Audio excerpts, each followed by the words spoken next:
Well, you know, it's not even easy for most human beings to get it right half the time. When you use this program, make sure that you're not skipping ahead and going on to something you're not ready for. It's important to do it step by step, just like you see it on the tape. That's the way to properly socialize your dog and be a totally responsible pet owner.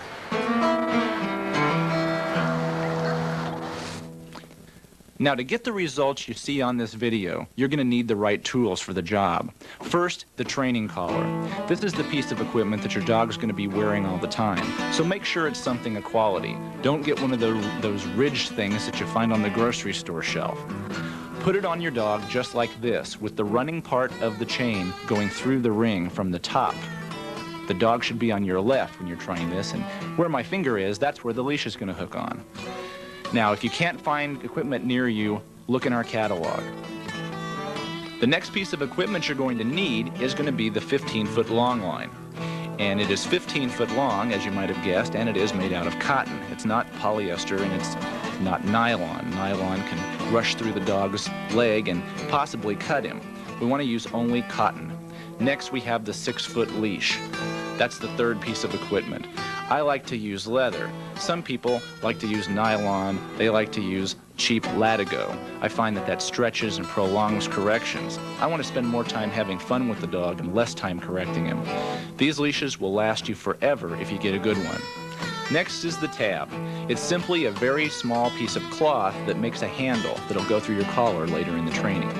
Next, we have the throw chain. This is something else you're not going to find in your local pet store. Check our catalog. And next is your light line. Simply 25 to 50 feet of very light line. It's the last thing you'll use before going off leash. Hey, Fluffy! You've been in there a long time, haven't you? Couple hours, huh? Would you want to sit in there some more? Or would you rather go out and get trained? All right, here. Let's just hook this on. Here. Come on, to understand why we confine the dog, let's just ask ourselves this question. Oh, this is gonna be if great. the dog really wanted to learn, don't you think it'd learn a lot faster? Well, that's why we want to confine it. But if he's confined, the work is going to seem like freedom. Isn't that right, Dennis?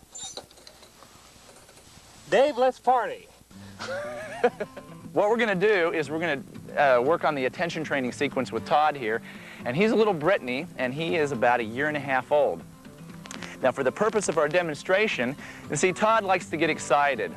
And they're going to alternate usually in this phase of the training from either trying to bolt away to let you try to drag them because they refuse to move. This is your typical dog that won't walk on a leash sometimes. Or they're going to be very excited, like Todd here is. And he's a pretty good-natured little dog. But he just really doesn't care too much about where I am. He's too interested in the cameraman and some of the other dogs we have here, and he really isn't very attentive. So what we're going to do is teach him the attention training. Before we can teach him any commands, we want to teach him to watch where I am, because his world, for our purposes, is going to revolve around me for a little while. So, and now he's getting ready to charge, as you can see here. Okay, so here's what we're going to do. I'm going to set my long line pattern up, and remember, when you're working with a dog that's this quick, that you hold your long line the right way. That is, like that, in both hands. Don't spread your arms out because you don't want to absorb the shock. You want to make it all down at the end of the line. So here's what we're going to do. I'm going to begin to move in my long line pattern, and Todd here is going to learn that he can only get so far away from me before his freedom has a little bit of a string attached, okay? And here we go. My long line pattern is going to consist of a square that's 50 to 75 feet at a side. For those of you that aren't going to go out and measure, that's between 20 and 25 paces. Notice also how I'm going to walk my pattern. I don't want to look at the dog, talk to the dog, or pet the dog. I just want to walk. And the only way I can fail this exercise is if I stop before I get to my corner. What's going on out here? Okay, now that wasn't too unpleasant. Now, if I'd have been standing right over him trying to jerk him along with me, he might have got some kind of a bad association about me. We want to wait for his attention to stray at each corner before we start walking again. That was a bad turn for Todd. But you see, he doesn't really blame me for it, not like I'm getting mad at him for anything. And I'm going to stand here and let him get distracted. You want to stand at your corners 2 to 3 minutes to let your dog's attention lag. Remember, if he doesn't realize you're moving away, he'll find out soon enough. You have to let him make his own decision to watch you. Now, whether your dog is one of the dogs that will come right along with you and watch you, like Todd is doing right now. You see, when we started out, he didn't really care too much about where I was, but watch me stop. Okay. See, now he wants to look at me a little bit closer. And you also notice that he starts to gravitate closer to my legs, because he's figured out that if he stands there looking at something else and he doesn't know that I leave, I can actually get far enough away that he'll get caught by that line. Now he starts to move when I move. You see how that works? Now, if I would have had him on a short leash trying to jerk him around and yell at him, he might even be pretty upset with me right now, thinking that I was trying to kill him or something. Now watch.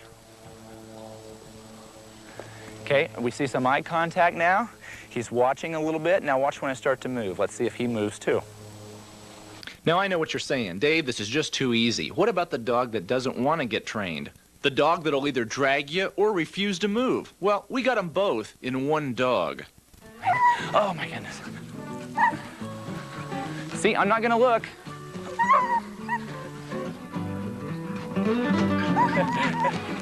Oh my God. Oh, just like that.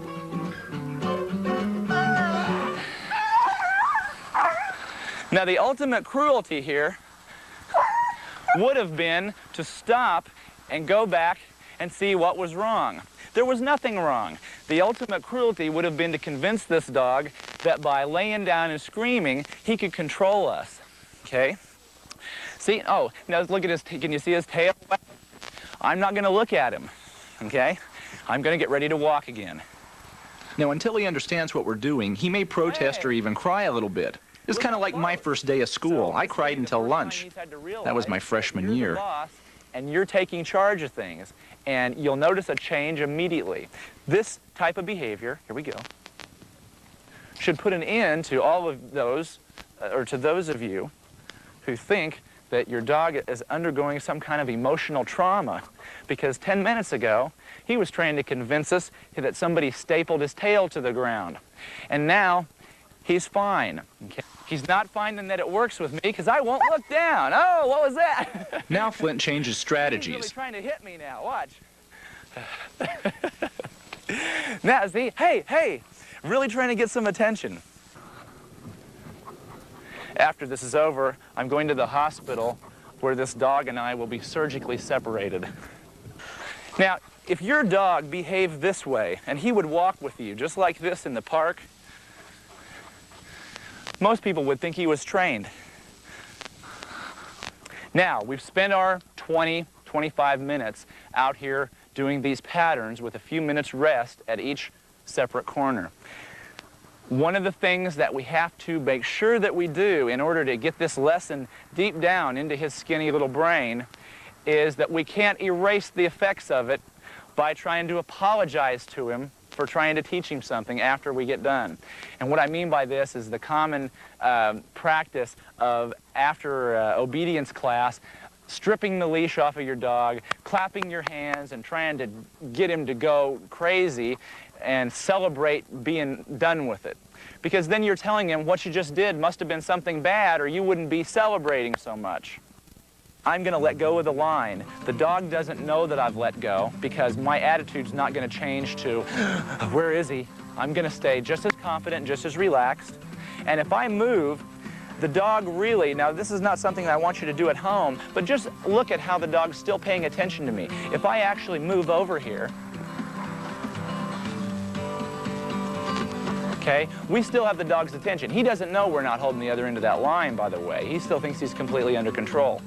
Now, eventually, when we have the line all the way off, he'll still feel he's completely under control, and the times he'll feel most secure and most happy is when he's right with you, which is just what we want, isn't it? Before we start, remember, confinement for 1 to 2 hours, either in a sky kennel or on a short chain. That's the dog, not you.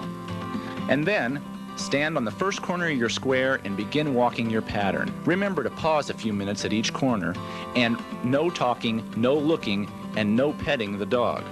Then we come to the cool down.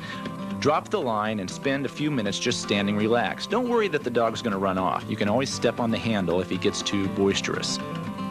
Then return home. This one you might want to write down. But when you get there, make sure you leave the dog alone for a little while, at least an hour, before feeding or playing with him. We want the dog to think that we're more interesting than all the distractions he could see. How do we do it? We make them less attractive. What's that? The way we do that is every time the dog decides to go for a distraction, he gets something unpleasant. Now remember, we're not yelling at him or trying to force him. We're just letting him make his own decision who he'd rather watch.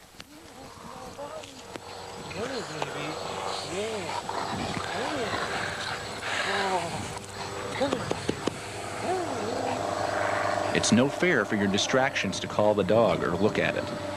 Now at this point, I think Todd has found something a little bit more interesting than this other dog over here. And we don't want to look down and stare at him or he's going to look away. We're just going to remain the object of interest here. And we're going to teach him that he was right because we're going to turn around, walk away, and let him come with us and let him see that as long as he's with us, everything's still okay. And look at this. He's closer to me on 15 feet of loose line than he used to be on 6 feet of short What leash. is this? See, I'm not talking to Barney. And now Barney's pretty attentive. Matter of fact, Whoa! Whoa! This is a biting machine! Yeah! Barney would rather watch me than watch this game of catch going on right now. Now sometimes the dog wants to get your attention rather than give you his, and he might do that by trying to jump on you. Ooh, so you lift your leg up a little bit. You're not signaling to jump on you by hitting your chest. You can do it if you want to. It's just that every time he jumps, he gets something he doesn't want. While your dog's in confinement, set up a couple distractions. Then, bring him into the area and approach those distractions with him on the long line. If he starts to leave you, turn and move quickly in the opposite direction. And be sure to move at least 15 feet after the jolt. Then wait a minute. Make another approach toward the distraction, and after he's refused it 3 consecutive times, find another distraction and repeat the exercise. 2 to 3 distractions per session. Then cool down. The leash. You're going to learn the heel and the sit placement. But before you do, let's check and make sure that you're ready. If you can take your dog like this, and notice how I'm keeping the dog between me and this fence, that's so when Dennis drops our distraction, the dog will see it all of a sudden. Then I want to turn around and run in the opposite direction. If that line can tighten before I get away, I know I'm not ready to move ahead. But if your dog can do this on the long line and he passes this kind of a test, then he's earned his leash and he's ready to progress to heeling, which we're going to deal with in our next session. what is heeling? Well, this is heeling. The dog stays on your left side no matter where you go or what you do. Now look at this other dog. He doesn't know heeling. These dogs are all trained, and we call this section a little bit of a future pace. It shows you what you're going to get at the end of the course. And now, let's work on some heeling. Chelsea, ready? How much is that doggy in the window? Well, there's no pause there, and we're gonna have to do that over now. The heel command is an important command, and it's also important to know how to talk to your dog and what tone of voice.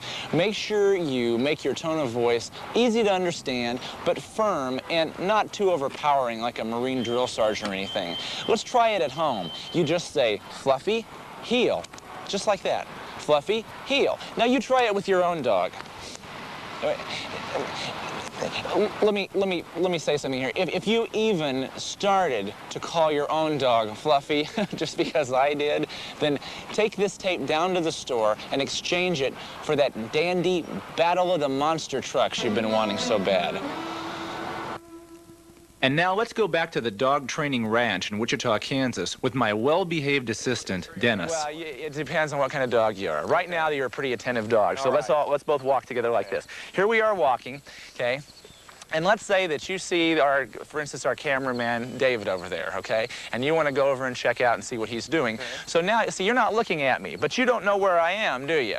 No, You still think we're together. And you start to walk slightly ahead. Now, look, when you're right there, for me to turn, now just stay there and walk in place. You're slightly ahead, and I notice you're ahead, and before I let you pull on the leash, I'm going to release it, grab it with both hands, turn, and walk the other way, so that you get a correction. Right.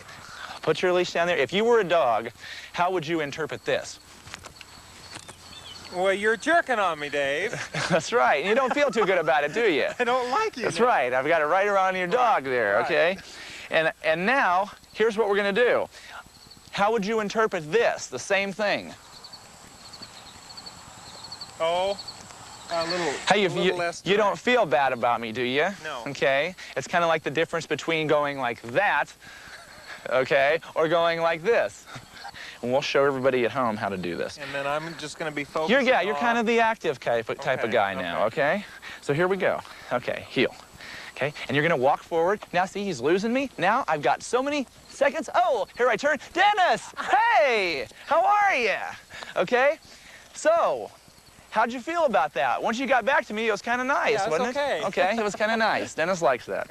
So now I'm gonna turn right on you because that exaggerates the distance between us. Okay. Okay, so I'm going to drop my loop as I pivot, like that, and then I got my hands here, turn my shoulders, and step out. And you see how far I can get away from you in just one step? It's pretty drastic, isn't it? Okay. The other turn that we're going to learn is the left turn. The left turn is important because after I've got Dennis convinced of the fact that I could turn right about or go right, and he can't lag or forge ahead or go real wide on me, where are you going to be? Right there, because we're buddies, okay? We're buddies now. Here we go. And we're heeling, and Dennis is walking along, and he's almost leeching on me. And this is the kind of dog that a lot of times, you know, you got to keep pushing off of you like this. I'm going to teach Dennis just like we fire retro rockets on rocket ships. Sometimes, see, I've apparently fired retros over here, and now you're going psst. And now I want to fire a little retro over here, psst, and get you back over in the center, okay? So I'm going to trap like this, pivot with this foot, and turn. And if you're trapped right here, and I step out, Ooh. you've got to go this way, okay? See, we've taken him back about a foot. His nose isn't in front of me anymore. I'm going to do it. Left, look at him pivot. Wow, look at him pivot. Hey, there he is. Come on. Sit. Start back the other way, and now watch. Come back up to me. Watch the gather up. And you see, I'm gathering my lead in. I'm not trying to gather it up like this so it spooks the dog. I'm doing everything out of sight over here. And practice this move at home without a dog. Well, you know, the heeling correction is an important turn to learn so that you know how to properly get away so that you're not associating the correction with yourself. I read a book recently where they said to practice this by hooking the leash onto sofa pillows and then jerking those around. Well, if you think you've got to, go ahead, but I've got to warn you of some of the dangers. I read recently where an elderly woman was savagely mauled by a vicious pit group.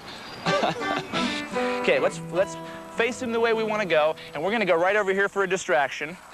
I've got my loop, and I want to hold my hand about belt level, a little bit lower. Not over here in front of the dog, but over here, because I'm going to step into the leash on my first step. Okay, ready? And now watch how I'm going to congratulate Todd on the very first step just for moving, okay? Even though I'm going to move him. Todd, heel, let's go. Now, unlike Good. attention All training, right. when he already did favors something us with right. his attention, Now I'm gonna we'll walk give him my some knees. praise I'm in gonna start return. Kind of animated. Todd, heel, good. See, I kind of lean forward. Hey, that's a good dog. Now, if your dog should make the mistake of trying to walk on the wrong side, now see, here we are trying to communicate with him on the left side, and he's over here on the right. We've got to teach him that he made the wrong decision, but we're not going to get mad at him. We're just going to put him in the position where it's not so positive a thing to be on the wrong side. We do that by keeping the leash tight as we pivot to face him, and then we just shuffle right through him and welcome him back when he gets to the side we want him on. Good. Come on, there. There. Now I'm gonna stop, okay? Good, all right. See, everything's fine on this side. This is our left side. But when he crosses over behind me, I'm going to do that little winching move and step back into him to where he has to fight his way back around. Now, watch when I turn my body away. Todd, come on, where are you? See how he has to move up about 1.5 feet? Okay, so inadvertently, a lot of handlers are teaching their dogs to heel back further because they like to look backwards and walk like this. Well, technically, he's right. He's right even with your shoulder. If you move your shoulder up, now he's gone. I can't see him. Todd, in order to make eye contact, he's got to be here. Good. Now we're going to learn the sit. Of course, you all know what this looks like, but let's see why we do it. When we come to a stop at a busy street, we don't want the dog just wandering around our legs. And if you haven't got this, you haven't got sit. We're going to start working on what we call a sit command. Now, this is not to be confused with the sit, sit, sit, sit, sit command that most of you know, that you have to say about 10 times, and then the dog finally, because he gets bored or wants to look up at you, ends up assuming a sitting position. This is actually, now we're not going to give that sit command unless we're physically able to place the dog in position. He has no say in it at all. We're going to put him in the position, and then we're going to praise him for doing a good job. Even though he did absolutely nothing, we did it all. And here's how we start this out. As you see here, while we're healing, the dog assumes our healing position, but when we stop, maybe he really doesn't know what to do. Well, after our session for healing is over, we're going to start placing him in a sit. And I don't want to do this while we're healing. We're going to wait a little while, because during the healing process, the dog can still be lagging, he can still be forging ahead a little bit, he can still be out too far to the side. If he is any of those things, and we stop and try to sit him in the proper position, it's going to involve pulling him to us or pulling him back, and I don't want any negative association made with the sit command. So after we get done with our healing session, we're just going to bring the dog to the same training area, keep him in the area, and we're going to do 5 or 6 of these quick little sit commands, and it goes like this. And I'm going to move you over here a little bit, Flint. Okay, come over here. Come on. Right there, okay? Now, we take one hand back here, we take the other hand, we put it on the chest, right under the neck, and then we take the other hand and we pet down across the rear end, and when we get down here, we just kind of, like we're doing a little real slow motion little karate chop. We just touch them and they'll sit right on your hand, and you want to say the dog's name and the SIT command, okay? Flint, sit. Good. And then we praise just like that. Yes. All right. Okay. Now, if they want to jump right back up, don't worry about it. You have the more active dogs. They don't want to hold that position very long. You praise them until they get up, and then you stop. And then you can heel a few more feet and try the sit again. Hey, come on. Heel. Atlas, sit. Good. I want to just take my hands and put them right in the back part of those legs back there, okay? Like that. Here we go. Steve, sit. Doesn't like that hand under there too much, do you? Now, in lesson 2, to summarize, first we're going to confine the dog as always before working him. Then we're going to heel. Remember, let your dog's inattentiveness determine the direction of your turns. Don't etch some pattern in stone and go out and walk the same thing every time. If he goes ahead of you, you're going to respond by going back the other way.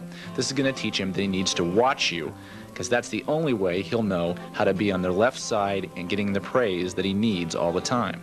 If he lags behind you, counter that by exaggerating the distance by turning and stepping right. Remember, on any of your turns, you're dropping that loop so you can surprise him.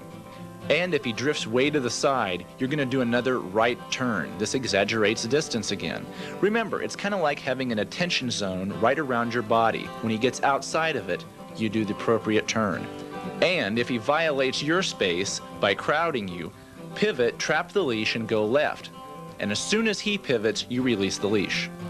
Also, work on your sit command. Remember, just place him in the sit, praise him for a good job. Do it about 6 times per session.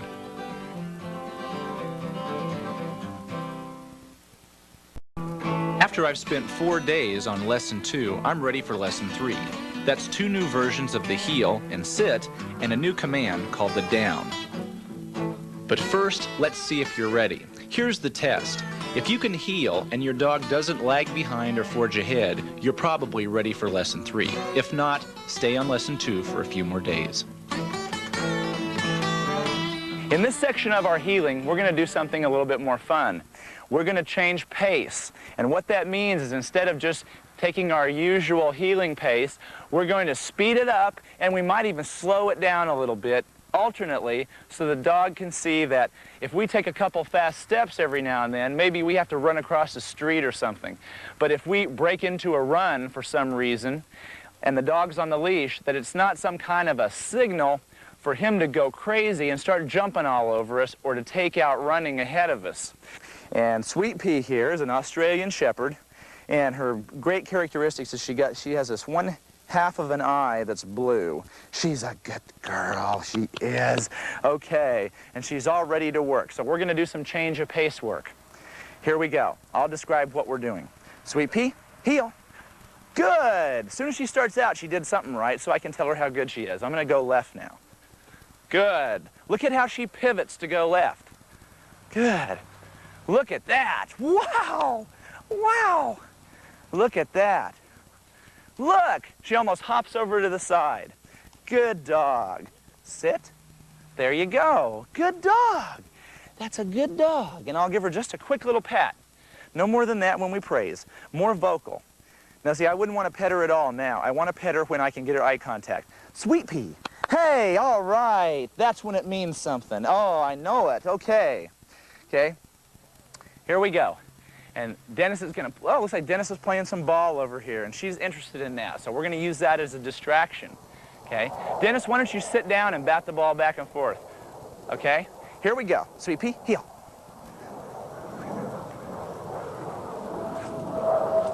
Good. Hey, where are you? Come on. What was that? What was that? See, and you're never mad at them for making a mistake, because their mistakes are what they need to become aware of things. That's right. Good. Now here's some change of pace. Come on. Oh, come on. Good. Now I'm going to slow down, way down, and sit. Good. All right, here we go. Up, up. I go up when I want to speed up. Good. Good. That's right. Sit. Ah, what a girl. Good. Let's go. Up. Good. Good. There you go. And then we slow back down to normal. Good. Let's go. Come on, Flip. Good. Now, he's in perfect heeling position, so I can try my stop. I'm going to choke down on the snap. Flint, sit. Now, my thumb is toward my body, and I grab the dog's loins back here with pronged fingers. I don't want to try to lay my hand down on his rear because that's kind of like, it feels good, so they stand up. It's kind of like when you rub a cat up here and he pushes his rear up higher. One of the most common errors is to start concentrating, come here, on the head too much and forgetting the rear, so that you end up with a sit that looks like that, way out to the side. And if you're teaching the sit that way, that's the way it's going to end up forever. The other problem is, heel, come up here. People that try to get their hand back on the rear, they forget about the head and start doing this, okay?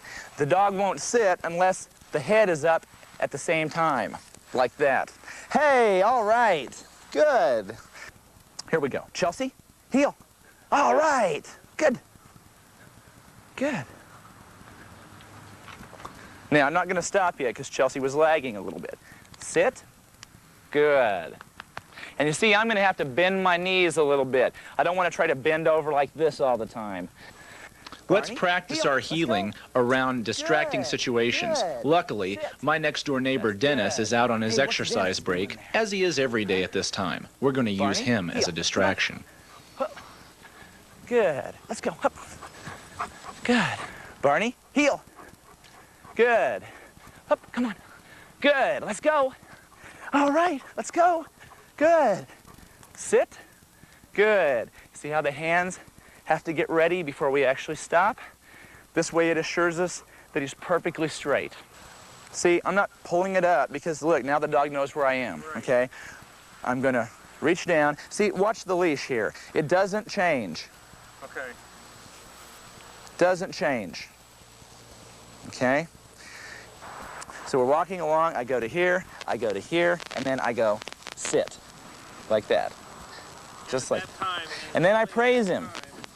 Now, if your dog is one of these that doesn't like its rear end touched, it'll whirl away from you when you try to place it in the sit. So put it up against a fence like I'm doing right here, and the sit placement is much easier. Yeah, now our next command, the down.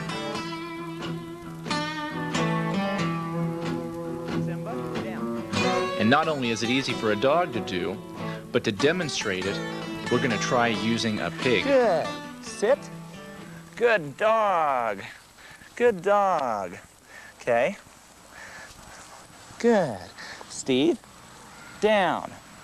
All right. Good. Sit. Okay. Now, about 1 out of every 4 times that I stop and sit, I want to use this command. Don't, because we just started it, start using it every time you stop. Like you heel, and then you sit, and then you down. If you do, your dog will walk up to a stop, he will get a sit position, and then in 3 seconds, he'll automatically lay down. So we want to kind of intersperse this with about 3 or 4 different sit commands. Then we want to go to a down command. Okay? Seltzer, down. Good. Now, down commands are very tough for some dogs. The more dominant personalities do not like to lay down for you because that's a sign of submissive behavior. Some of these dogs are very dominant animals. So we're going to stand on our leash first, and then we're going to take our hand, put it across the collar and the neck, and then put the elbow across the back. Then we're going to take our other hand and reach under here, kind of pop the front legs out from under him, okay? And we're going to give the command, the dog's name, and then the down command, okay? Chelsea, down. Oh, yeah. Okay, here, no biting, okay? If you get any biting like that, it's up under the chin, and now she's thoroughly depressed. Some of you may have trouble trying to reach all the way under a big dog like this and lift 170 pounds up and telling it to lay down. So here's the alternate method. You're just going to take one leg, keep your pressure on the shoulders, and you're going to lift the leg up and then push down that way. Down. Yes. And now, okay, and then that's where he stays. And I think he's had it. Okay. And here's your homework for lesson 3. Confine your dog for a few hours before each session. You're going to walk up to distractions and give the sit command, placing your dog in the sit. And then, on your heeling, you're going to make sure that you change pace. That means speeding up or slowing down alternately, so the dog has to pay closer attention. Then, about 1 out of every 4 times that you stop, you're going to put the dog in a down position with the down command, and then praise the dog.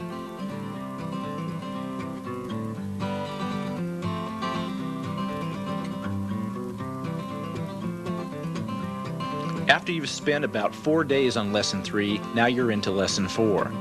You've got a new heel, a new sit, the same old down you were doing, and one called the sit stay, which is a new command. But before you go on, let's find out if you're ready. By now, during your heeling, you should notice that you don't have to drop the loop when you turn because your dog is attentively holding the heel position.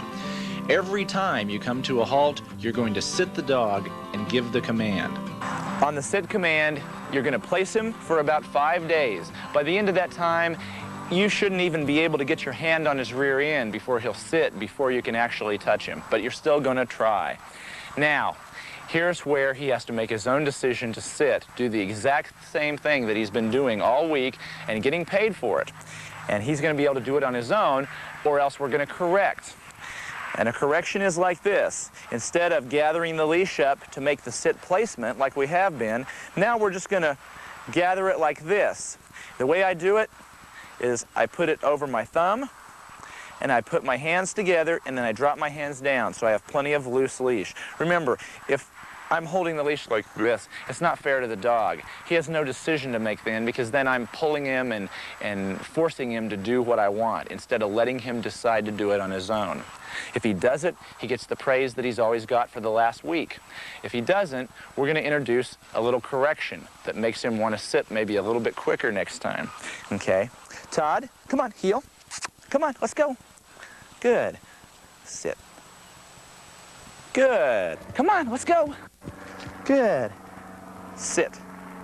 Good. Notice how I'm always ready to correct, and I'm always ready to praise too if they do it just right. If you have a sit that's completely at an angle, in order to straighten it up, do one thing. Go forward and up, like this. Lift up and go forward, like that. It's a perfect way to put the dog into a perfect sit position. Good. Just like that. And do it before you praise. Don't praise and then correct for the position. Okay, Chelsea, heel. Come on. What a good dog. Well, you've taught your dog to stick to you like glue, but now you've got a problem. How do you go away by yourself? That's why we learned the sit-stay. Remember, this is a real-life situation here. You're not ready for this yet. Take it one step at a time and start with the basics. And here they are. And we do our sit command. We're going to start working on our stay in this lesson. What we wanted to remember first of all is when we teach a dog how to stay, we can't let them mess it up, or else then we're developing a lot of negative connotations with the word. If every time you give the word, you walk away and force the dog to break it, having never had succeeded at it, and all he's getting is corrected and yelled at for not staying, then every time he hears the word stay, automatically he just kind of waits to get yelled at because he knows he's going to blow it. This is a way that they can't blow it. We're going to start him out like this, and I want you to sit up here a little bit, Flint. We're going to move the choke collar way up on the neck, like that. And I'm going to hold it right directly over the top of Flint's head here. That's because I don't want him to stand up. If he tries to stand up right now, his head has to go down for his rear to rise. And if I'm holding this collar like so, his head won't be able to sink without it making it very hard for him to breathe. So he's better off just sitting here. And while I'm doing this, I'm just going to give him some slight little leash motion like this. Then I'm going to give him a stay command. With my hand, I keep this hand where it is. I keep this hand here to do the stay command. Flint, stay. And then I step across in front of him, twist around, and drag my other foot back. Now you notice that neither one of my hands moved away, so he couldn't have thought that I was going to heel because I didn't step out with my leg that was next to him. I stepped out with my right leg this time. I have both hands in the same place. He's being held up. We just let him stay there for about 10 seconds. We step back in, we pivot back, and then we release this. And he's a good boy. That's right. Now, right after a stay command, you don't just go right back into another stay and do it 5 times in a row. You praise the dog and then immediately go back into your patterns of heel and sit. Todd, stay. And you notice he didn't even see it. But we don't worry about that. He just knows that it's not going to move. 10 seconds go by, I step back in. And then, good, all right. And then we go right back into our heeling right away. Okay, Todd, heel. Good, let's go. Now let's review what we learned in Lesson 4. As always, we confine our dogs, and if you don't have a Skye Kennel, don't try to substitute. Steve, heel. All right. The heel command should be followed by changes of pace now, and use lots of distractions. Come on. Good. Come on. Starting to lag a little bit, aren't you? Huh? Also, remember to make Good. corrective There turns you if you go. need to. There you go. Hey! And at every stop, you're going to sit on command or give a correction. Steve. You're also going to place your dog in the down position All right. 1 time for every 4 that you stop. Good. And on your sit stay, you're going to step around in front, stand there for 10 seconds, and then return. 6 times per session, and gradually lengthen your stays to 30 seconds by the end of the week. Just waiting here for session 5. Ah, good. In lesson 5, we're going to do a new heel, we're going to do a new sit, we're going to do a new down, and we're also going to do a new sit stay. But first, let's find out if you're ready to go on. If your dog will sit on command, even in the presence of a distraction, then you're ready to move on. Here's what we're going to do if you're having a problem with the dog that wants to swing way wide while he's heeling and stand out here and look at you from about 5 feet away. And no matter how far you turn right or how many times you turn right, he still likes to keep his distance a little bit. This is called the pole turn. And this is a great little trick to use on the dog that just doesn't want to get close to you. It forces him to stay close to you or he gets wrapped around the wrong side of a pole. I'll have Dennis out here and explain how this works in a second. But now let's watch how it's done right and see if Simba can do this here. Simba, heel. Good, let's go. Oh, what was that? All right, here we go. Simba, heel. Okay, now, he's been polled once. Now we're going to see if he reacts a little faster. Oh, there! Hey! Yes! Now look at the accuracy of his turns now. Come on. Come on. Good. Changing the pace. The lefts. Okay. Good. The rights. Good. The right about. Good, Simba. Good, Simba. Good. We just learned how to Good. foil the dog that Sit. wants to heel way wide And on the sit turns. command. Wow. Well, What a that was the dog. right pole turn. Now let's learn how to do the left one. This is to foil the dog that wants to move out in front of us and stand about 5 feet out in front, looking back at us instead of pivoting like he should. You're getting ready to watch for that left turn, and as I turn, right, and look who's on the wrong side of the pole. I'm going to cut right across here, and you're caught again. And then, as soon as I know you're caught, it's going to take this long. You're caught, I'm going to go sideways, pull you around, and then say, Fluffy, Dennis, come back. How are you doing? Let's go at it again. Come on, let's go. Right in there, okay?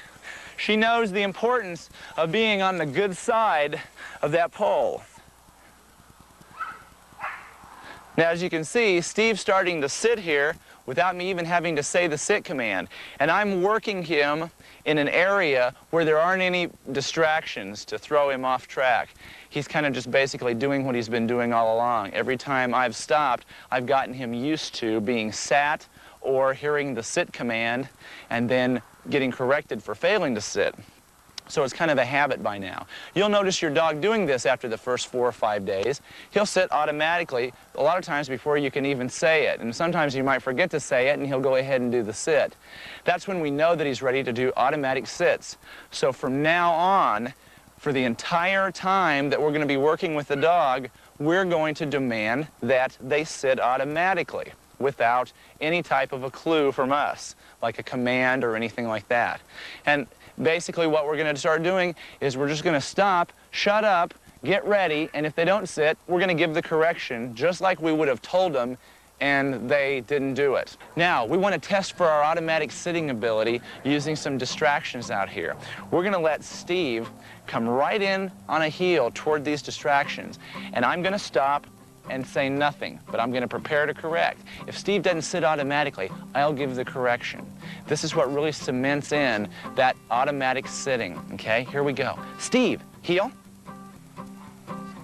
Come on. Good. Ready? Heel. Good. Well, before we move in for another close-up, let's go to Dennis with a new command. Good. Okay, Dennis, now we're going to practice this down command. And here's what I want you to see from the dog's point of view, okay?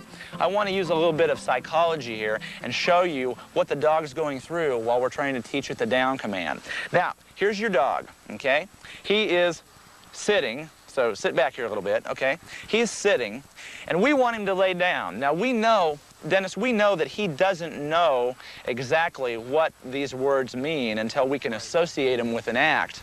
So if I say down, and then I attempt to make him lay down by pushing him, First of all, Dennis, do you think that I'm trying to make you lay down, or what's your first thought? Well, you're just trying to push me to the ground. Yeah, because what's happening? I'm pushing your head into the ground, and that's not very pleasant.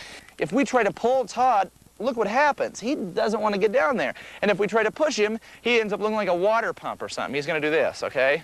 It's like he won't let his head go down. So come here, Todd. Sit right there. We're having a little fun with Todd. I'm going to make one little movement. I'm going to keep it between here and here. And I'm going to touch you like that so that I've got 6 inches of free slack that I can get moving. It's kind of the principle behind the battering ram, Dennis. If I put my battering ram up against a door and just tried to push it, why would I even want to do it? I want to get the battering ram, move it back from the door, and then hit the door, okay? That way I can have a lot more momentum. So here's the down command. If I say, Dennis, down, and you don't do it, I'm going to go, boom, right over. Todd, down. Right off the feet. Hey, all right, good. Now I'm ready to go, and I don't have to be like this. I can just be slightly bent over, knees flexed, and I'm ready to chop to my toe. Simba, down. Good. You know, that was the down correction for a larger dog. But if you have a shorter dog, like Seltzer here, you have to remember that instead of grabbing all this leash out here and giving yourself plenty of slack, that you're going to crash your knuckles into the ground before you correct the dog. So remember, move the hands up closer to your dog. This is all part of the natural selection process, I guess. While all the larger breeds were getting corrected into extinction, these little guys were just developing shorter and shorter legs. No, come on. Come on, heel. Come here.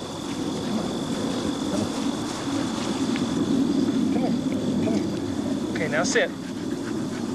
Sit. Okay, Sweet Pea, you ready? Dennis! Oh, hi, Dave. Wow, what are you working on here? Well, we're working on Sweet Pea, and I'm teaching her how to stay today. Okay. Well, I see that you're working on something, but I don't know if it's teaching the stay so well. Okay. You need some help, Dennis. Well, I thought I was doing real good, Dave. Okay, well, what you're teaching Sweet Pea here, I couldn't help but see over here, is that when she breaks that stay, what did you do? Did you make any type of correction?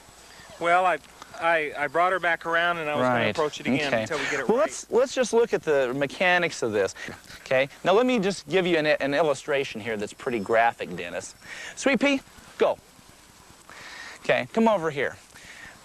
We're going to do this little sit-stay, okay? Now, let's just imagine that you're the dog, so you grab onto this part, and I'll be the handler again. Okay. Okay. Now, I want you to stay, so I will say, Dennis, stay. I'll pivot around, and I'll do my step out, just like so, okay? Now, if you were to try to move and, let's say, go around over here, go ahead. Start to move. I want to step in, and I want to stop that movement. If I let you get behind me, and then I'm going to have to take you for a walk all the way around, and you kind of like that, don't you? Right. Okay? So I want to step in and grab you here, then I'm going to put my foot where you were, over here, and I'm going to put you back there along the ground, back here. Okay. Like that. And then I'm going to step out again without saying a word. Now, here's the important thing. Remember that if the dog does break the command when we move back, we correct, step back to where we were, and then just wait about 10 seconds. Don't stand there for the whole minute or the whole 30 seconds. If the dog broke the command, he obviously needs some more reinforcing of how to do it right, not to just have you sit out there and wait for him to screw up again so that you can go in and correct him again.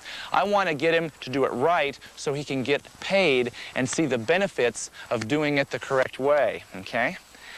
And see, Seltzer's held a stay here pretty long. He's done a good boy. All right. And you notice if you can get him to look at you, how you can change their attitude a little bit. You can get them a little bit more animated. Seltzer, hey, all right, hey. And raise your voice up a little bit. Okay, heel, come on, come on. Now this recess stuff's easy because this is stuff he knows and he has fun doing because all he gets when he does this is good stuff, isn't it? Because he doesn't do any of it wrong. Let's review Lesson 5. Begin with confinement and then move to your area and start doing your pole turns. Remember, you're going to cure drifting to the side with the right turns and pivoting out too wide with the left.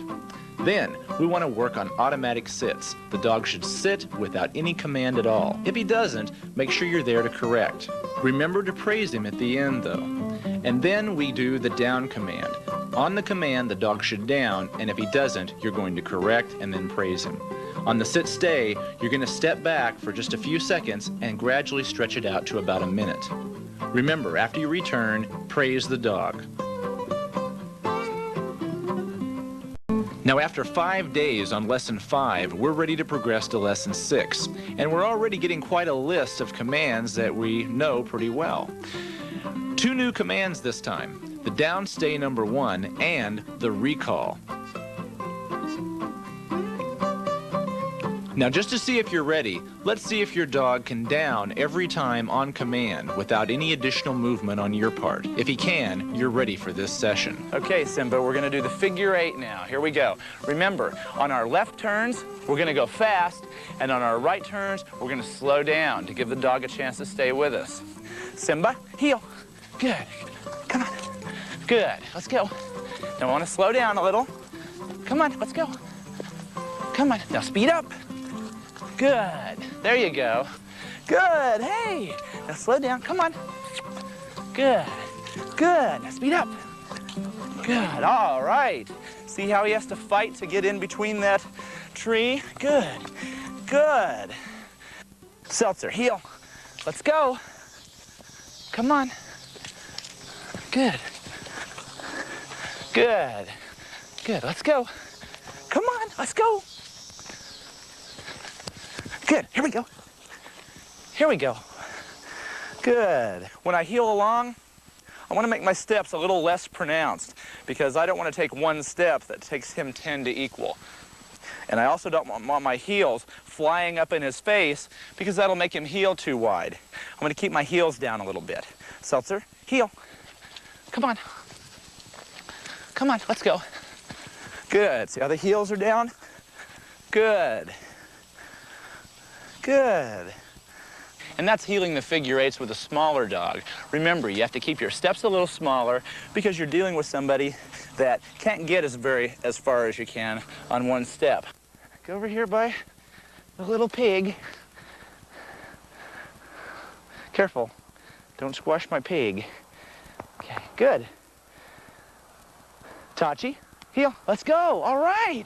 Now, in Good. addition Let's to go your back figure around 8 again. patterns, you're also going to be working around more and more careful. distractions. Try to test your dog's reliability a little bit. This is going to make him better No. when you get him into the city or get him Here. into situations where you need the Here. control. Good. And he's a little bit behind. We're going to come up a little bit. Anytime we need to straighten him up, we're going to move forward, pull up just a hair. Todd, heel. Come on. Now I'm going to sit once like this. That's good. Simba, heel. I'm not going to down yet because I want to sit a few times before he has to lay down again so he doesn't get used to just sitting and downing every time that he sits. Heel. Good.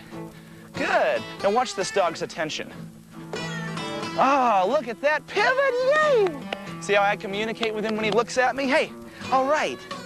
Good. And an automatic sit. He's ready to go. Now I want to give him the down while standing straight up beside him. Now this is a deceiving correction because if you have to give it, you have to get there quick. What you're going to have to do is give the command, and if he does it, you're just going to let him have the leash real quick. If he doesn't do it, you're going to have to slide down, step out, and rock it to that toe real quick. And I'll show you how to do that as soon as I get him down. I don't want to think that I'm going to correct him when he's not doing anything wrong, but here's how that's going to look. We know that he's done it 20 times. Now he's going to do it totally on his own. I'm going to freeze my body. I'm not going to move, not going to bow or curtsy or stoop down or point. I want him to do it just from the word. Simba, down. Good. Wow. We'll stand motionless, ready to slide down if we have to. Studley, down. Now remember, down means all the way down. There you go. Always goes over toward the same angle. Practice Good. doesn't mean anything. It's perfect practice that gets perfect results. Watch the result here. Studley, down. Good. Now we have a good response. All right. Here we go. Now we're going to stay here for a few seconds. All right. Over the next few days, you should try to increase both your distractions and your time limits. And of course, no one is more intensely distracted than Dennis. You think you're out in an isolated area, and then this happens, you know? It's the population explosion.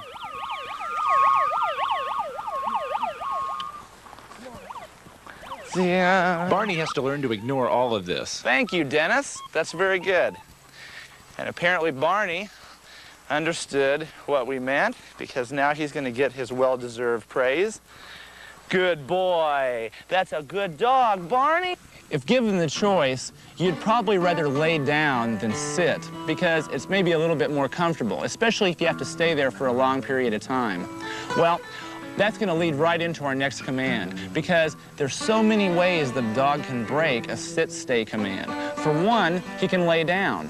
Another one, he can move his legs, or he can even leave the scene entirely. But on a downstay, there's only one way that he can break the command, and that is to get up on his feet and move.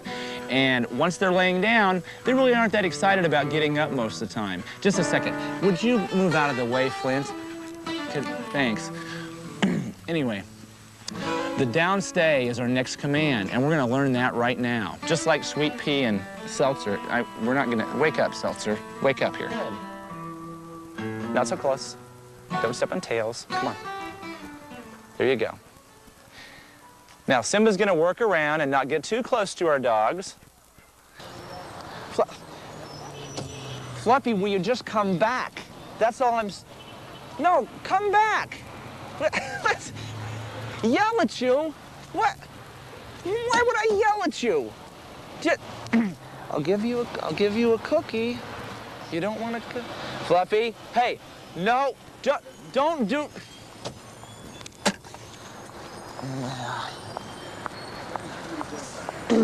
I guess this is about as good a time as any to introduce our next command.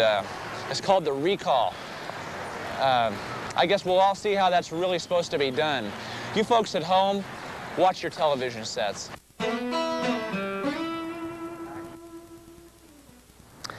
How often have you seen some dog handler in the park, or maybe this has happened to you? You call your dog to you and he doesn't come. So you get mad at him, and then when he finally does show up, you punish him. We don't want to make negative associations like that when we teach the recall. And we want to stay away from scaring the dog and promoting what we call the flight instinct. Apparently we just triggered it in another animal there. Let's do the recall the right way, and this is what you're going to learn in the next segment. Sweet Pea, come! Yep. Come on! Come. Good. Oh, that's a good girl.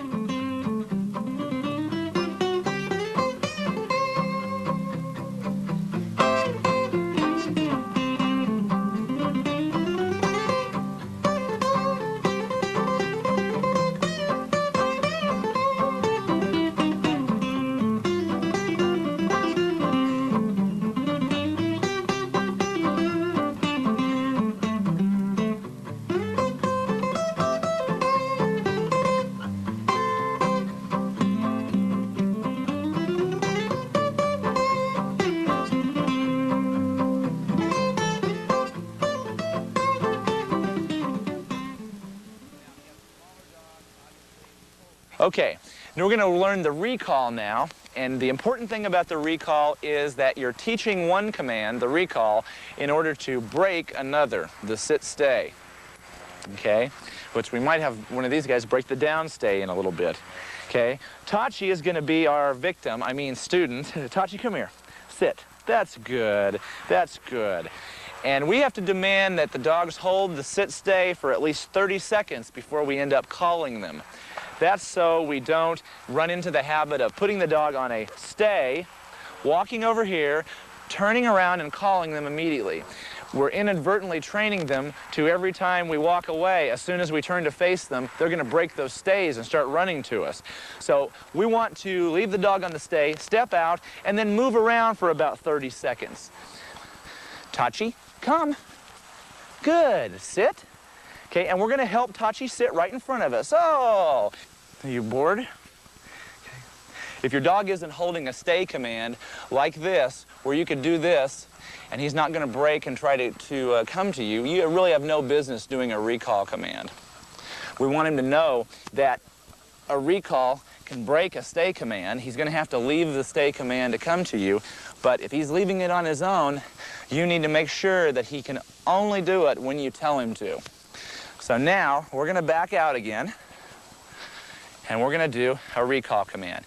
Now, when I start moving this dog, whether I have to pull him a little bit or whether he tries to beat my pull and I have to back up a little bit or try to reel as fast as I can, preferably, to get him before he gets me, when he gets here, I've got to be planning on reaching out with my good hand and helping him into a sit while I say the word, okay? Studley, come. Sit. Good. There you go. That's good. This week, you're going to work in 3 new areas. But just because there's an open car door, don't forget your automatic sits. Also, you can work on your stay commands in the car. When you're driving, you like to have a dog that will lay right in the back seat. The downstay is the command for that. Work into your downstays just like you did your sit stays. 4 to 6 per session, work from 30 seconds up to 3 minutes. Your healing workout should consist of distractions, and more distractions. Do lots of figure 8s, lots of automatic sits, and motionless downs. You might even try doing your downs from out in front now, like this. Hold the sit-stay on your recall for at least 30 seconds before calling the dog. Praise him when he gets there after you have him sat.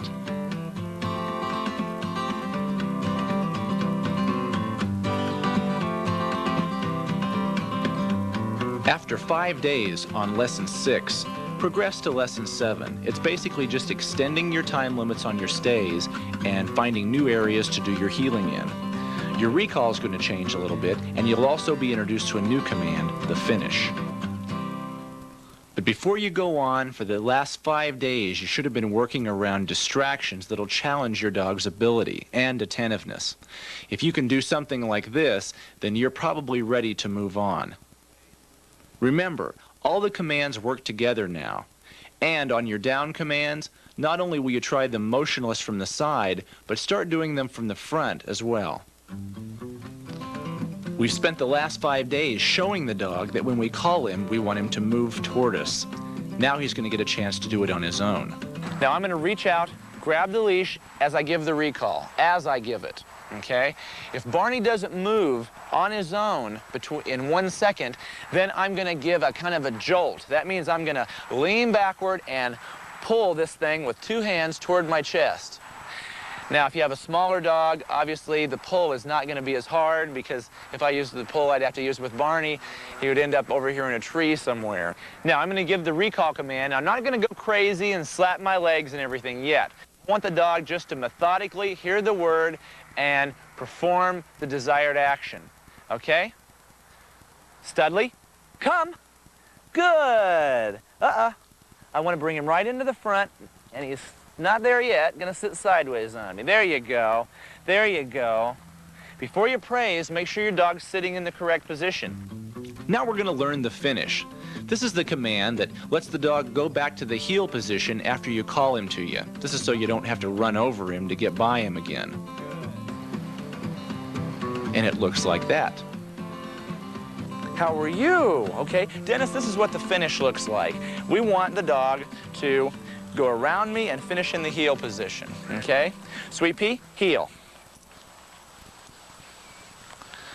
Good. Just like that, ready to heel now. Now we can take off and heel, and it's kind of a showy move, okay? Sweet Pea, you can go. Okay, now what we're going to do is I'm going to teach you how to do it, because this is kind of a tricky one. Now, I'm standing just like this with my leash after I've pulled my dog into me and sat him and praised him, okay?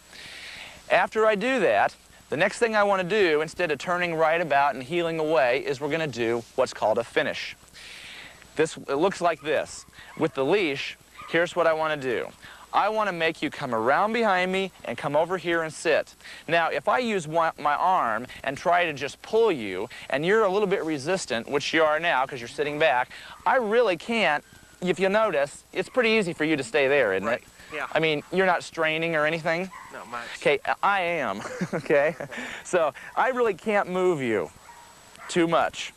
So if we have a big dog that's resistant about moving in closer to you and he doesn't understand what you want, it's kind of unfair to let him stand out there and struggle with you and he never gets the message of what you want. Then it just ends up that you're struggling with him. So now, here's what we do. I want to put the hands together, pass it off to this other hand back here, and then with the leash down across my legs, about that far, I want to lean back and take a step back. Now look what happens when I do that. Heel.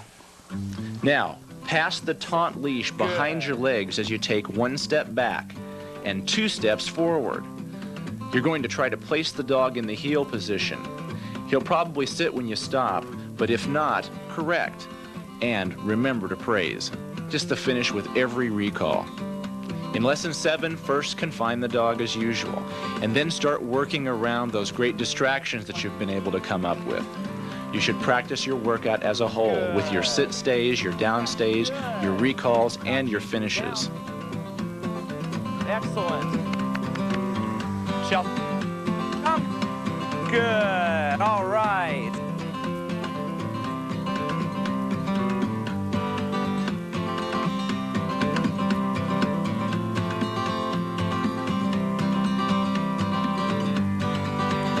Now, if you've been practicing in new areas and you've been using the car, to get newer areas, you might even have to take a plane. But since you paid for the ticket and you're the master, you should sit by the window. Tighten. Get back over here. I told you that I was on the window seat. There. Excuse me. And you should also sit next to your dog on the plane. That's so you can be right next to him so you can correct him in case he does something embarrassing. This dog's eating my food. 5 days on Lesson 7, you're going to be ready to move, of course, to Lesson 8. More of the same type of things you've been doing before, but more distractions, more new areas. You are going to have a new one. It's called the finish number 2. That's where the dog does it all on his own. If you're ready to go on, you should be able to heel around just about any distraction and still have a totally attentive dog. The next thing we're going to do now is we're going to practice some turns called polishing turns. Now, the way these work is this polishes our healing skills. Instead of just making the regular turn, we're wanting to do some fast turns. When we turn, we're going to add 3 running steps to every turn that we do. What this does is going to speed the dog's reaction time up dramatically. And I'll show you the results after just a few turns. Watch this. Here's our regular healing. Speed, P, heel.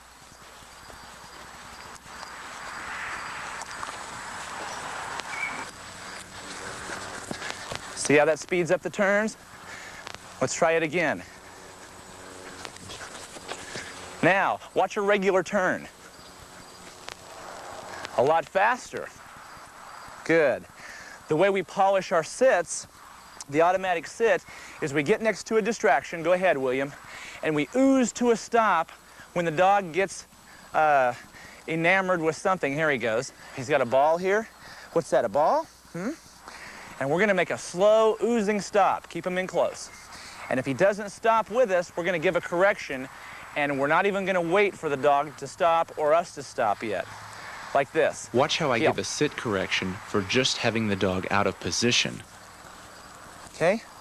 Good. Sweet pea. Heel. Good. That way we ooze to a slow stop and the dog sees the stop in the motion immediately and he'll pull to a stop. Pea, heel.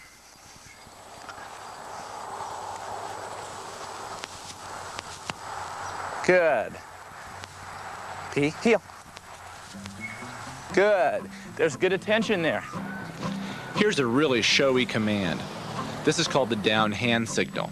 And this is when you can't yell at your dog, but you need him to lay down. I'm going to step in, reach for the snap, and then give a little tug over that way, kind of to simulate the same type of correction we did. But it's more like a game. It's like, I'm going to grab you, that type of thing, and I'm going to pull. And if he doesn't beat it, then he's just going to get a little bit of a jerk. Not hard, but just like a little game-playing jerk, okay? Down, okay? After about 5 days, your dog ought to be able to beat your reach-in. Then you'll move to step 2 of the down hand signal. Down. Good. Now, when he starts to beat the reach-in, you'll start progressing to the hand signal. The first few times that you do that hand signal, you're going to find that he'll look at the hand signal and forget about downing. Then you're going to have to reach in and make sure that he knows that it's the same thing by reaching in and correcting to the side a little bit. Do it again. Down. Reach in and correct to the side. When he sees this as just a prelude to this, he'll start downing when he sees the hand signal. Now, one of the problems with the stay command is that you can't leave the leash yet, right? If you're doing the stays right, you shouldn't be any further away than what it takes to hold on to the leash. You notice I brought Barney up to the corner of the fence, and he can't see around the other side. I'm going to leave him on the stay, and then, just between you and I, if Barney moves after I step around the corner here, because I'm going to leave the leash very loose, then I'm going to get a secret signal from Dennis here, who has positioned himself on the ground. Hey, Dave, the dog's up!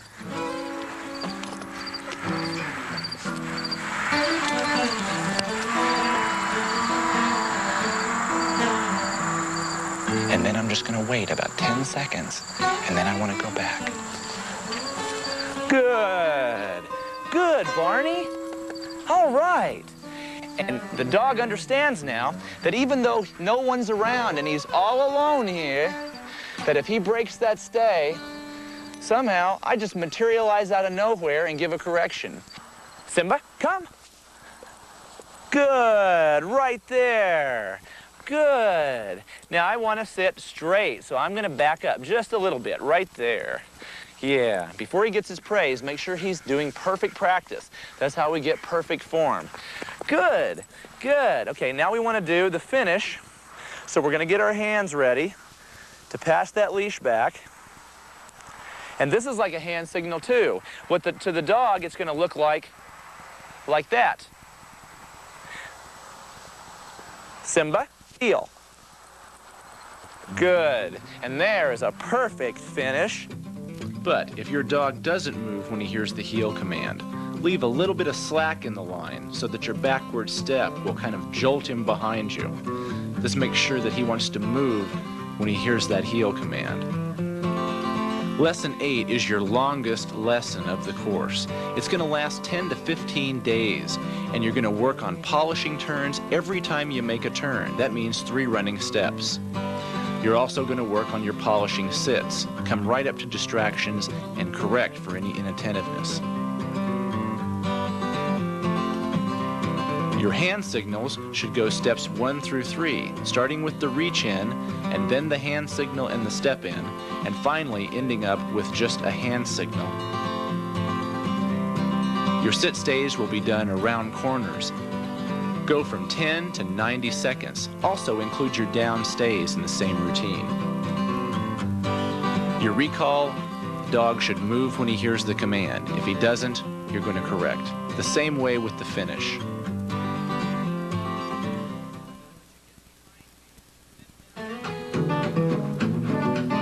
After you've spent 10 to 15 days on Lesson 8, honing your heeling skills and your other basic commands, you're ready for Lesson 9. In 6 days from now, you'll be heeling off-leash.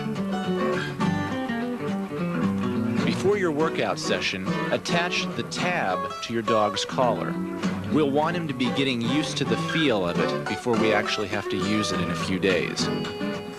Now you're going to prepare for the single biggest step since you started working with your dog. And that is the ultimate goal of most everyone that works with dogs, and that is to do things off-leash without having to drag this leash around with you. You've got control over the dog, and there's no strings attached, literally. Here's how we do it. What we start out with, stay, is a little instrument, and I'm going to hold this up because I don't want Barney to see it. It's called a throw chain. Now, just like the name implies, you're going to be throwing these chains. I'm not heeling Chelsea. I want her to get involved with the distraction so I can recall her from behind. If she doesn't respond immediately, I'm going to throw with that chain, and it's going to strike her on the rear end. Hi, Chelsea. I only have to throw a foot or two, so it's real hard for me to miss. But when she gets back to me, I'm really going to praise her. Now, while I'm praising Chelsea, behind me I have an assistant picking that chain up, and then I'm going to put my hand out. Good, good. And he is going to cradle that thing right in my hand, and I've got it again. As far as the dog's concerned, I might have these things growing out of my wrists because he never sees me go back to pick it up. After a few days of trying the throw chain recalls, you'll find your dog pretty hard to get behind. Then you want to start using the throw chain in your heeling program. So, you're going to shift it over into the other hand because now you've got your throw chain, your throwing hand. Of course, you don't even let the dog see it. As a matter of fact, it's forbidden to even talk about it in front of the dog. It won't even be called the throw chain anymore. It is now called the thing. Okay, don't even say the throw chain, not even when the dog can hear it.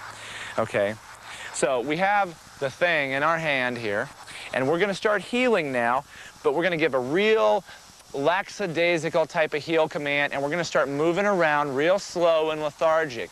We're not going to make any sharp turns like we did in practice. Occasionally, if we're walking along and Barney might want to lag off like this, a little bit behind, and I can get his attention out this way, I might be able to angle off a little way so then I could throw. And after I throw, I keep right on going. When Barney realizes that he's been hit, he's going to jump right back toward me again, and I'm going to praise him just for being in the right place. Remember, the throw chain can only be thrown when the dog is looking the other way. He can never see it coming, or it's not fair. And because every time he looks away, it could fall out of the sky, look at where his attention is now. Okay. Now that's a pretty graphic example. Sweet Pea is going to ignore those distractions because if she lets her attention lag, then something might fall out of the sky and hit her, and she really doesn't like that. Now for the next advance of our stays. We're going to have a sit-stay here, but we're going to take the leash off for the first time. That's right. And I've tied a little light line to a tree here. I'm going to secure this without Sweet Pea knowing it. Good! That's good! To her tab. And then I'm going to take the leash off. Okay, Sweet Pea, sit. Okay, stay. Now, she doesn't know that she's not on a leash.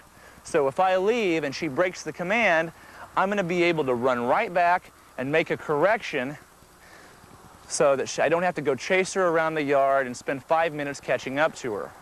It's a very effective way because right now, if the dog can't get away, then it's got to sit there and wait for the correction. No movement. Good. Good, Simba. Good, Simba. The next 6 days you spend on Lesson 9 are going to be preparing to go off-leash. Begin by attaching your tab before every session. Then, take him to your training area, let him get distracted, and try the throw chain recall. Throw if he doesn't respond immediately. And lots of praise when he finally does get there. On your heeling, start correcting with your throw chain rather than your corrective turns. And your dog should also be downing when he sees your hand signal. You know, for some dogs, this is the only hope they have of being trained, especially dogs that are hard of hearing. I said, sit! Sit! Use a light line on all your stays so that your dog will hold even when he's not on the leash.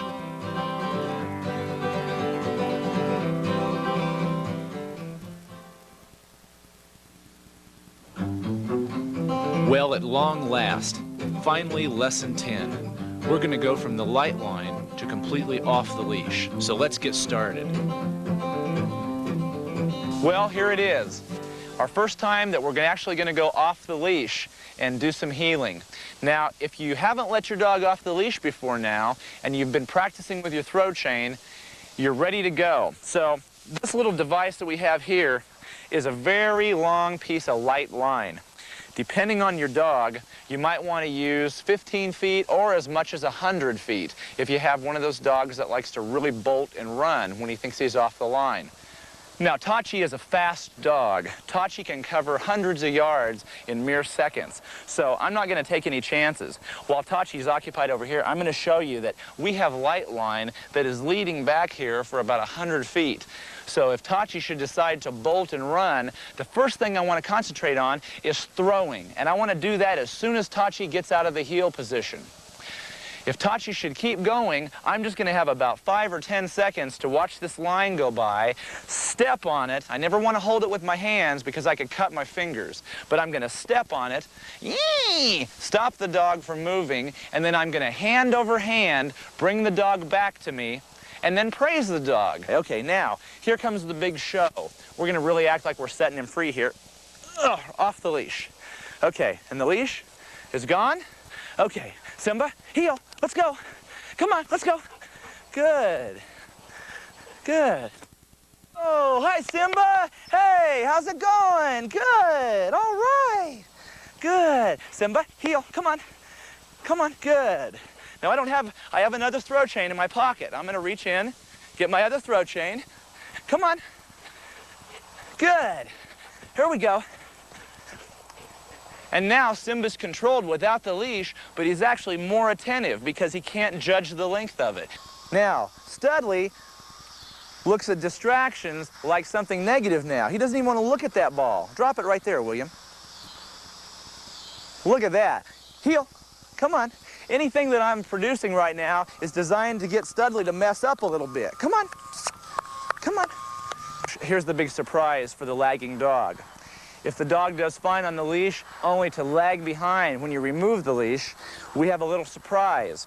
We're going to unhook the leash, and then we still have a little bit of invisible control here. The important start now is a fast, emphatic step forward that's going to catch the dog a little bit off guard because, after all, you just unhooked the leash, right? Chelsea, heel. Good. And now she speeds up just fine, even after she's been disconnected. We're ready to go to the light line. And I'm going to have Dennis help me a little bit here. Good, Simba. That's a good dog. The line is attached. The leash is taken off. And we're going to show you now, over the next couple weeks, what you're going to be doing. Simba, heel. Let's go. Good. That's good. Come on. Good. Good.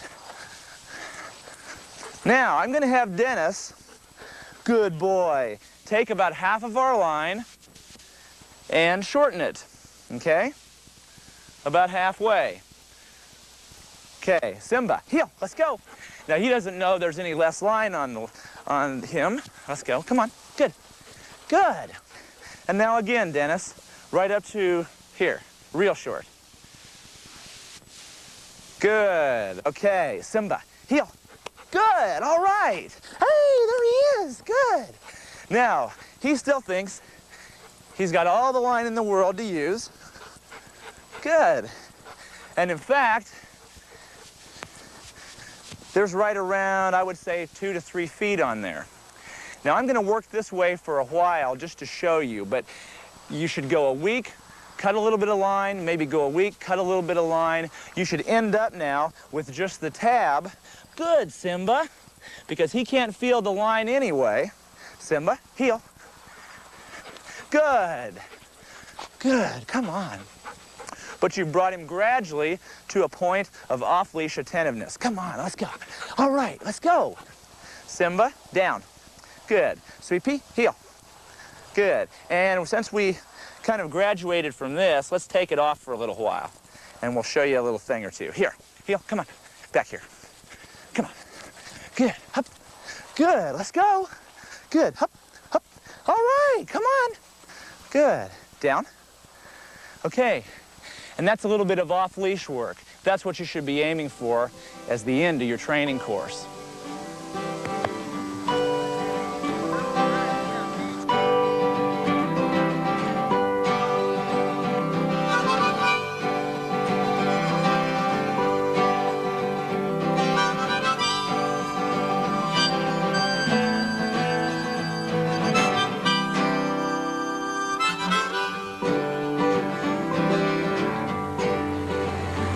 Thanks for spending the last few weeks helping to make your dog your own best friend. I'm David Dykman, and for Seltzer, happy training. You do very beautiful thing with the dog. Well, thank you. Yes, it's very beautiful. I can feel Well, I've lost all the relationships that I've ever tried. I had friends desert me, women hurt me. I had a houseplant die. But you're the greatest when you're just by my side, my friend. Here we go. I met you a year ago, last fall. I was shopping for dress shoes at the East Side Mall. You were laying in a cage, chewing on a rubber ball, my friend.